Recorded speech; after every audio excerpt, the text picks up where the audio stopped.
God of war की कहानी में अभी तक आपने देखा क्रेटोस पोसाइडन के बनाए हुए बवंडर से बच कर के निकल जाता है। हेडिस का चैंपियन प्रिंस आल्रिक हर्मीज के चैंपियन दानाउस का गला काट देता है। इधर क्रेटोस और उसके आदमी जहाँ पे आराम कर रहे थे वहाँ पे आर्टेमिस की चैंपियन पोथिया उन पे हमला कर देती है। क्रेटोस पोथिया को मार देता है और यहाँ वो अपने आदमियों के साथ आगे बढ़ता है। अब आगे So heartless, and you don't care, and I don't even know what I've been fighting for. You got me hoping, and you don't care, and I don't even know what I've been fighting for. Every time I fall in the deep, and I can't fight it, I can't fight it. You wreck my mind, I'm losing my sleep, and you know that it's all that I need.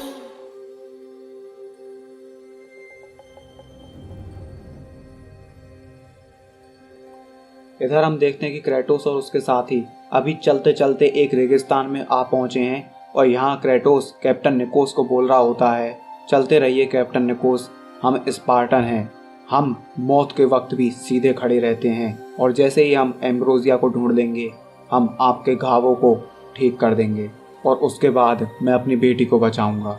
लेकिन तभी हमारे लिए scene shift किया जाता है और तब हम देखते हैं पाताल लोक के देवता हेडिस को, यानी कि नर्क का देवता हेडिस, जो बोलता है एरिस का चैंपियन जिंदा है और अगर मुझे अब जीतना है तो मुझे मामले को अपने हाथों में लेना होगा। और अगले सीन में हम देखते हैं कि अंडरवर्ल्ड के भगवान हेडिस ने क्रेटोस और उसकी आर्मी के ऊपर आसमान से आग बरसा दी है।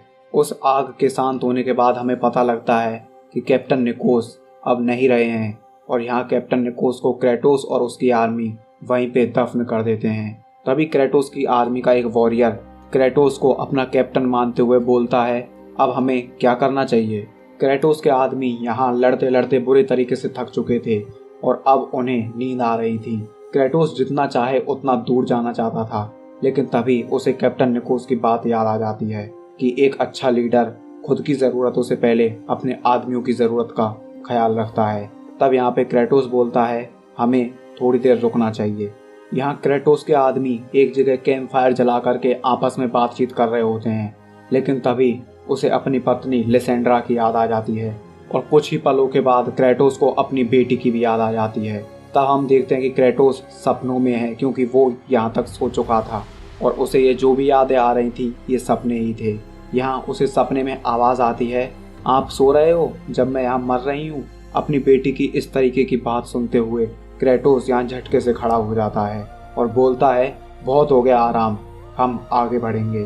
तभी यहाँ पीछे से एक आवाज़ सुनाई देती है कि ऐसा लगता है कि स्पार्टा के लोग भी एम्ब्रोसिया को ढूंढ रहे हैं। और तभी हम देखते हैं प्रिंस आल्रिक को, जो कि बोलता है कि भगवानों ने मुझे अपने पिता को बचाने का दूसरा चांस दिया है और मेरे सामने ऐसे कमज़ोर दुश्मनों को रखा है। तभी वहाँ पे उसका साथी बोलता है, प्रिंस आल्रिक देखो तो सही इसके आदमियों को, ये बहुत ही कमज़ोर हैं, हम चाहें तो अभी इन्हें ख़त्म कर सकते हैं।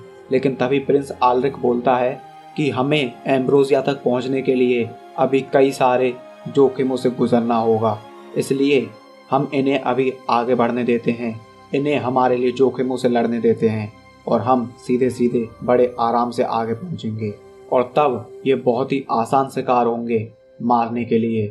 सब्र करो और जीत हमारी होगी। लेकिन तभी प्रिंस आल्रिक को एक और योद्धा आते हुए देखता है। अब तुम लोगों के लिए बता दूं, ये जो योद्धा है ये चैंपियन है सूर्य देव का। जी हाँ, हीलियोस का ये चैंपियन है जो कि अकेला ही आगे बढ़ा चला जा रहा था बहुत रफ्तार में। यहाँ प्रिंस आल्रिक देख करके समझ जाता है कि ये वाला भी एम्ब्रोसिया की तलाश में ही आगे बढ़ रहा है। प्रिंस आल्रिक बोलता है, ठीक है, हमारे दुश्मनों को आपस में लड़ने दो, क्योंकि दुश्मन का दुश्मन दोस्त होता है। आल्रिक आगे बोलता है, उन्हें आपस में लड़ने दो और हम उनके लड़ने के तरीके को समझेंगे और फिर एंड में जो बच जाएगा वो बहुत ही आसानी से हमारे हाथों मारा जाएगा। एम्ब्रोसिया हमारा होगा और मेरे पिता फिर से जी उठेंगे। तभी सीन शिफ्ट होता है और हमें क्रेटोस और उसके लोग दिखाए जाते हैं। क्रेटोस का एक सैनिक बोलता है, क्रेटोस वहाँ देखो उन पत्थरों के ऊपर, ऐसा कहा जाता है कि ये पक्षी एम्ब्रोसिया की रक्षा करते हैं। अगर कहानियाँ सच हैं तो हम बहुत करीब हैं। क्रेटोस बोलता है, हाँ वो सच हैं, उन्हें होना ही होगा। यहाँ क्रेटोस अपने आदमियों से बोलता है, दरवाजे पे निगरानी रखो चाहे जो हो जाए। और क्रेटोस यहाँ अपोलो की फिल्म के साथ उस एम्ब्रोसिया को ढूंढने के लिए आगे बढ़ जाता है। और क्रेटोस को फाइनली एम्ब्रोसिया दिख जाता है। अब कोलाइपी की जिंदगी फाइनली क्रेटोस के हाथ में आ चुकी थी। वो फाइनली अपनी बेटी को बचा सकता था। क्रेटोस फटाफट से पानी में कूद जाता है और एम्ब्रोसिया को लेने के लिए आगे बढ़ता है। और वो वहाँ से एम्ब्रोसिया ले लेता है और कहता है, कोलाइपी मैंने अपना वादा पूरा किया। और क्रेटोस वहाँ से एम्ब्रोसिया लेने लगता है। लेकिन तभी पीछे से आवाज़ आती है, स्पार्टन ये एम्ब्रोसिया मेरा है।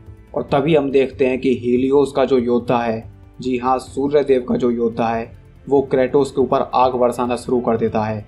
क्रेटोस बोलता है, ये एम्ब्रोसिया तुम्हारा कभी नहीं होगा। यहाँ हीलियोस का योद्धा फिर से एक धमाका करता है जिससे कि क्रेटोस के कानों पर असर होता है। तभी क्रेटोस यहाँ से खड़ा होते हुए बोलता है, अगर तुम्हारी यही मर्जी है वॉरियर, तो मैं ना केवल तुझे मारूंगा बल्कि तेरी जवान भी काट डालूंगा। और तब हम देखते हैं कि क्रेटोस ने हीलियोस के उस योद्धा को एक लात मार करके आग में फेंक दिया है। लेकिन तभी वो योद्धा वहाँ से बिना किसी दिक्कत के बाहर आता है और बोलता है, तुम्हें क्या लगता है सूर्यदेव का चैंपियन आग से जल जाएगा?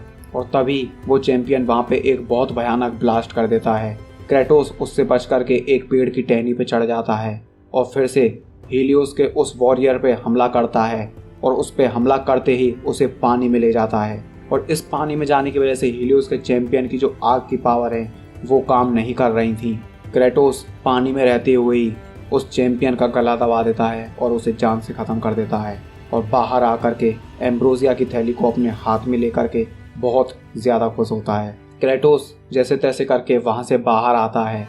तभी हम देखते हैं बारबेरियन किंग को, जहाँ पे उसका साथी उसे बता देता है कि क्रेटोस ने एम्ब्रोसिया हासिल कर लिया। इधर फिर से हम देखते हैं कि क्रेटोस अपने लोगों के सामने खड़ा है और बोलता है, एम्ब्रोसिया हमारा हुआ, अब हमें लौटना चाहिए। लेकिन तभी जोर से आवाज़ आती है, इतनी जल्दी भी क्या है, जो कुछ तुमने करके दिखाया है उसके बाद तुम्हारे आदमी थक गए होंगे और अब हम तुम्हें हमेशा हमेशा के लिए आराम देने आए हैं।